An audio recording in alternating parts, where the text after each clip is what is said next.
sponsored by Squarespace.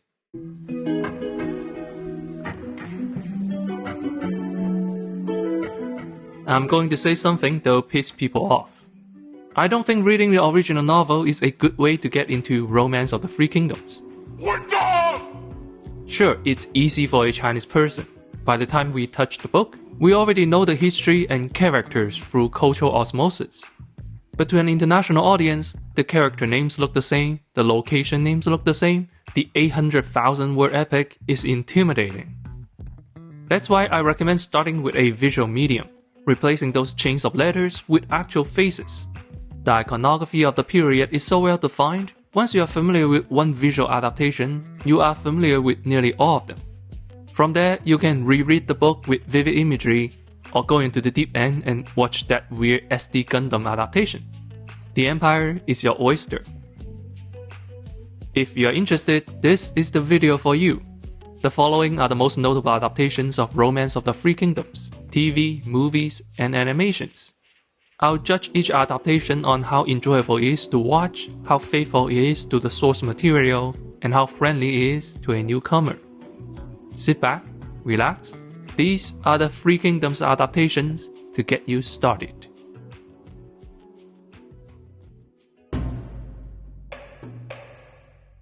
Let's start with the obvious one.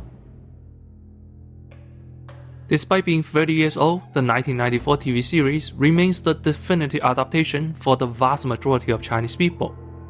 Outside of removing some outdated supernatural stuff, this 84-episode series follows the original novel closely.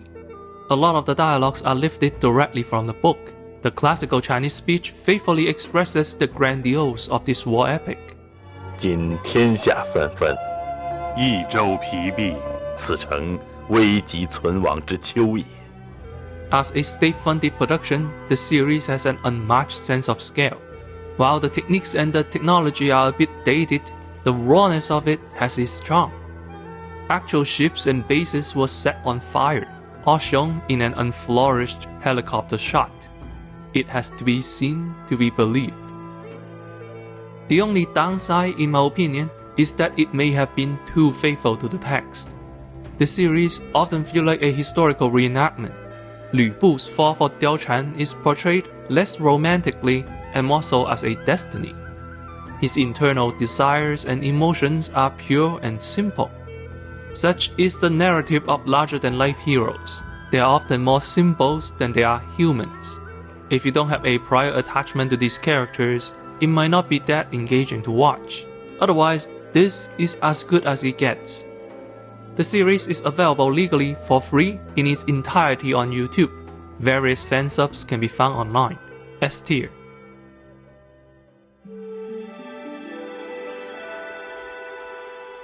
The 2010 TV adaptation was advertised as a spiritual successor to the 94 classic. We still call this version the New Three Kingdoms and the 94 series the old version. At the time of release, most people were expecting the same story just with modern cinematography. Instead, we got a controversial reinterpretation. The biggest complaint was the characters. For example, the aforementioned Lü Bu and Diao Chan now have a melodramatic romance plot, with emotional struggles like a proper love story. The idealistic hero now has a cunning side, the devious antagonists now have a heroic edge. It gave the audience a serious case of whiplash. With time, however, a lot of us have come to realize the series wasn't that bad. The reinterpretation humanized the characters. Here's an example. Throughout the story, strategist Zhuge Liang has always been able to use the weather to his advantage. But late into his life, for the first time, an unexpected rain ruined his entire plan. It's a sign that the heavens above no longer favor him. The old series shows his distraught like this. Very classy and reserved. The new series instead gave him a monologue.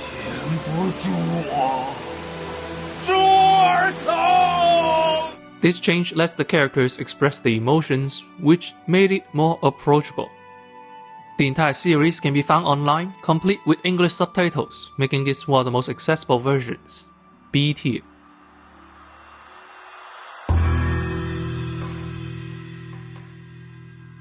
I haven't finished watching The Advisors Alliance, so I'll keep my opinions brief. I have two thoughts on if this is a good start. On one hand, this is, again, a complete reinterpretation. The series retells a familiar story from the perspective of Sima Yi, one of the antagonists of the original novel. It's a very fresh take on an old story, but you can see why this may not be a good place to start. On the other hand, I'm loving everything I saw. This show is C-drama at its finest. Good cinematography, great costumes and sets, and good storytelling. Three Kingdoms or not, I recommend it. The entire series can be found on YouTube legally for free, complete with English subtitles. Unless the series goes off the rail later, otherwise, A tier.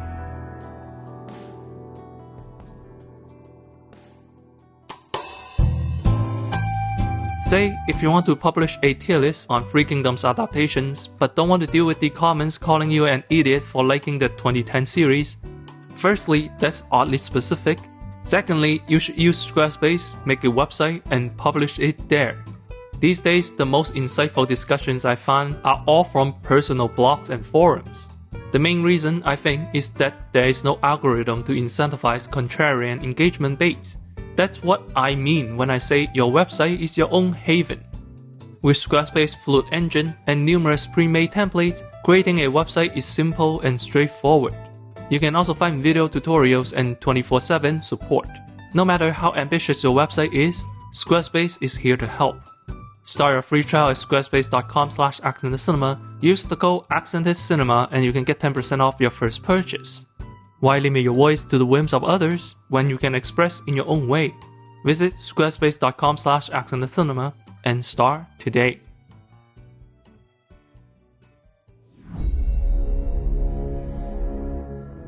Now, onto the movies. This 2008 Hong Kong action movie is, in my opinion, barely a Three Kingdoms movie. It's about the life and death of General Zhao Yun, but the story takes a lot of creative liberty. As a result, the events lifted from the book are distractingly unfaithful to familiar viewers, while the fan service is lost to newcomers. Combined with the badly edited action sequences, it's a movie that pleases no one. D tier.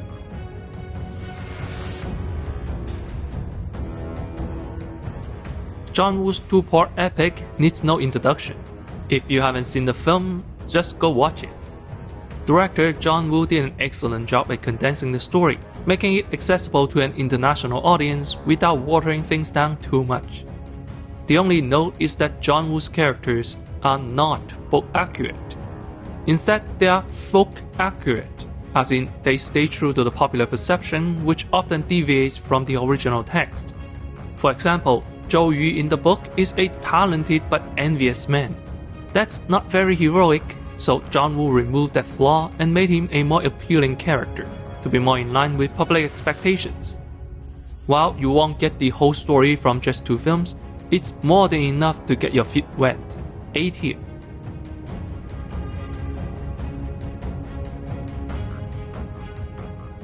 The Lost Blazement is, in my opinion, what Resurrection of the Dragon should have been, an entertaining action film.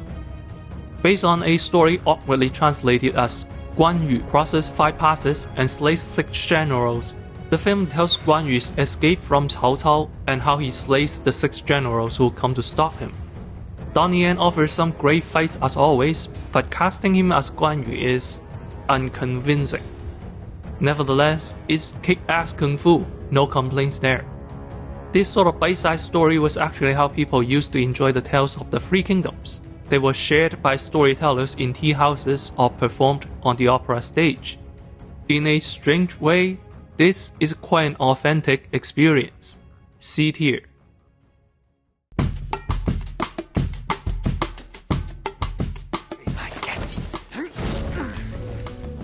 Yeah. No. F tier.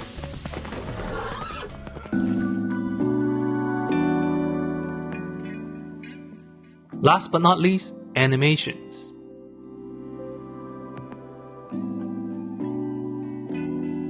Oh man, I remember watching this as a kid and I was confused as to why Sun Wukong is in it. Anyway, this is a 1991 Japanese anime that aims to introduce the story to a Japanese audience in a digestible manner. To do that, the series slims down the cast, removing a lot of the side characters and simplified a lot of rich cultural flavors. This resulted in a tightly paced and engaging story, albeit a bit watered down. But if you're having difficulties with Chinese names, this series might be a good start. The anime ends at the battle of Red Cliffs, so you won't get a full story. The manga is complete though, so there's that. This adaptation can be found with English subtitles with dubious legality. Beat here.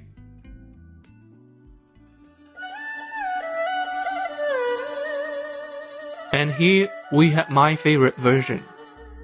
With 52 episodes at half an hour a pop, this is a slim, lean yet faithful adaptation.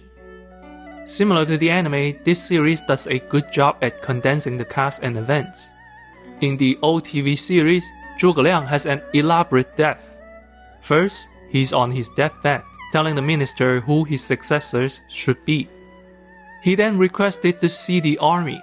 The soldiers all tell him to, please take care. He then passes away quietly. Again, reserved and classy. In the animation, however, this happens. 谁可以接替丞相？蒋公言，公言之后呢？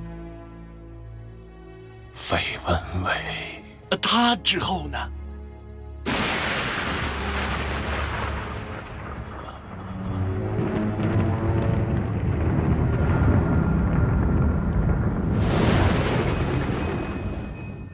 In streamlining the events, the animation drives home the point that his last thought was to fulfill his promise of loyalty.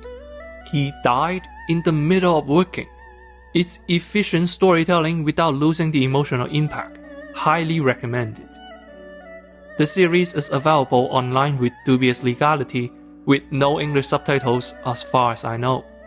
It does have a Japanese dubbed version if you can understand that. ここは天国でしょうか。なぜそう思うのだ？その曲の美しさは天上のものです。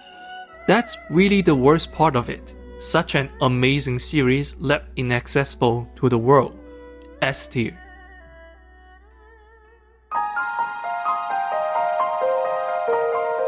If there is something we should walk away with today, it'll be just how many avenues there are to learn about the Three Kingdoms.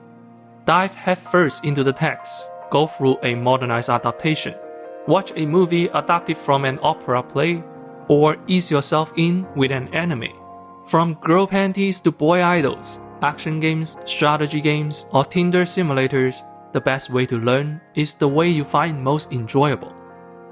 If you try the book or the old series and it doesn't grab you, so be it. Try something else, maybe come back later. Don't let any haters tell you your method is wrong. I hope this video has been helpful. I'll see you next time with more movies and history.